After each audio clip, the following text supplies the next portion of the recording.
দীর্ঘদিন পালিয়ে থাকার পর অবশেষে প্রেমতলা বাজারে জনতার হাতে ধরা পড়ল এক কুখ্যাত প্রতারক। সমঝে দেওয়া হলো পুলিশের হাতে। দীর্ঘদিন ঘুরে বেড়ানোর পর অবশেষে জনতার হাতে ধরা পড়ল এক প্রতারক। জানা যায় মোহাম্মদ নূর আহমেদ, বয়স ৪৫, পিতা মৃত আব্দুল হক, বাড়ি ধর্মনগর থানাধীন পশ্চিম বটরশি ৯ নং ওয়ার্ড এলাকায়। সে বিভিন্ন অজুহাত দেখিয়ে দীর্ঘদিন থেকে মানুষকে নানাভাবে ঠকিয়ে টাকা আত্মসাৎ করছিল। অবশেষে মঙ্গলবার দুপুর আনুমানিক ১২টা নাগাদ কদমতলা ব্লক এলাকার প্রেমতলা বাজারে তাকে আটক করেন স্থানীয় বাসিন্দারা। অভিযোগ, সে বহুদিন থেকে ধর্মনগর মহকুমার বিভিন্ন অটো রিক্সা ভাড়া করে কিংবা গাড়ি ভাড়া করে অন্যত্র নিয়ে গিয়ে টাকা এনে দিচ্ছি বলে পালিয়ে যেত। অনেকের কাছ থেকে উল্টো ২০০০, ৫০০০ করে টাকা চেয়ে নিত দোকান থেকে এনে দিচ্ছি বলে, কিন্তু কিছুক্ষণ পর তার আর পাত্তা পাওয়া যেত না।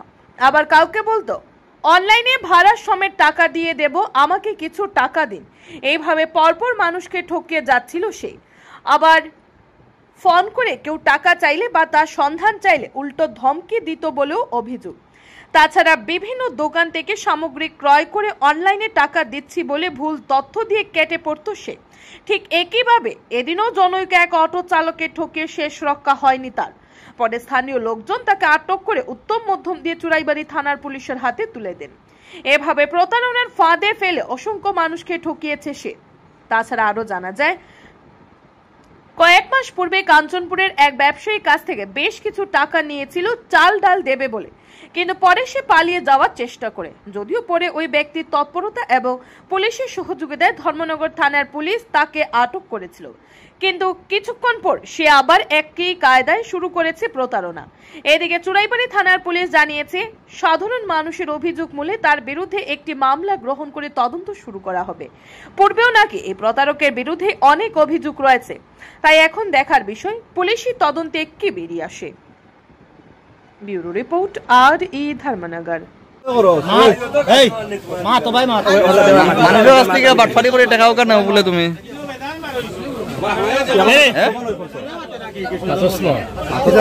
কেমন করছো কতটা হয়েছে এখন পর্যন্ত? কতজনের টাকা দিতে? কতজনের টাকা দিতে এরকম বাটফারি করে নিছো?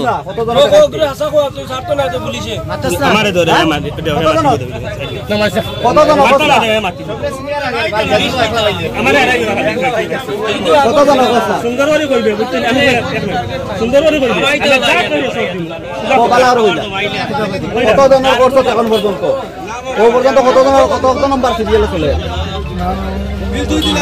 আব্দুল সাহেব হাসাবা করো কিছু। আমি তো দাম কইছি তো দিই মারতাম না ভাইয়া রে ভাইয়া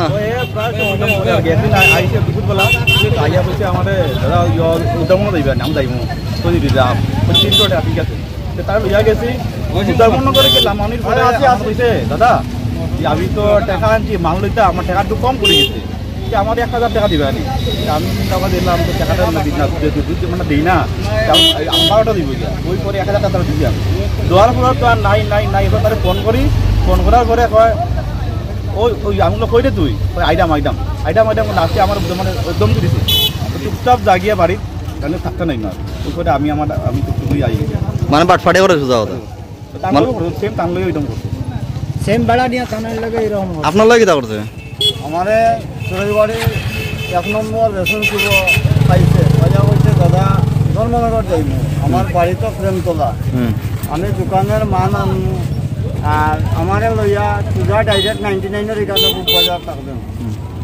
টাকার পরে আমার কাছে ৪৬০ টাকা নিচে আও লাগছে পয়সা আমি আইয়া দিয়ে আমার টাইম শর্ট আছে টাকার, আমি তো আবার দোকানের মাল লইছি দোকানে গিয়ে আবার দিব আপনার আর আমার ৩৫০ আমার মিশা মাতার কোনো দরকার নাই। আস্থা দিন আমি 99-এর এখানে বইয়া ৪টার সময় আমার বনি হয়েছে না, আবার ঘুরি আমি বাড়িতে গেছি। শনিবার দিন আসিল বাজার বা আমার বাজারের টাকা নাই, সব টাকা আমার তার কারণে আমার রুজিও নাই, নগদ টাকাও নাই। আজ পর্যন্ত পাইছি না, আমার হয়েছে শীতর দিনের ঘটনা, মাঘ মাইয়া দিনও তার মুখের মধ্যে মশলার বান্ধা এইরকম বিভিন্ন জায়গাতে বাটফাড়ি করে বাটফাড়ি করিয়া আইছে। তার নাম জানো নি? নাম কয় না তো, নাম কয় না। আপনার নাম কি? আমার নাম অসীম পাল। বাড়ি কোন জায়গাতে আপনার? 5 নম্বর ওয়ার্ড। আপনার লগে যে ঘটনাটা হয়েছে সুরাইবাড়ি হয়েছে? না হইছে তো ঘটনা আমার লইয়া গেছে ধর্মনগর 99 কই থেকে লইয়া গেছে আপনার? সুরাইবাড়ি 1 নম্বর রেশন সেক্টর। আচ্ছা, এখানে আমার পাইছে ফাইয়া মানে লইয়া গেছে, যাওয়ার পরে তো আমিও গেছি তারে লইয়া।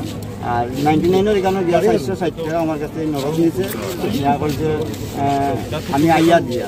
তা আমার মনে মনে আমার রিজার্ভ আনছি, আর তো হেও নাই, আমার টাকাও নাই। আমি 60টার সময় আবার রিটার্ন ব্যাক করিয়া বাড়ি এখন আপনি কিতা চাইতাছেন? প্রত্যেক মানুষের এলা দুটা দিচ্ছে। আপনি কিতা চাইতাছেন এখন? হ্যাঁ, এখন যে পুলিশের কাছে দরিয়া দিছেন আপনারা, এখন কিতা চাইতাছেন? আপনি কিতা চাইতাছেন? আমরা তো টাকা তার উপযুক্ত শাস্তি পাও, আর আমরা টাকা চাই। যারা টাকা নিছে তারা টাকা দেব, আর উপযুক্ত তার শাস্তি, আর যাতে দ্বিতীয়বার এই ধরনের ঘটনা ঘটায় না।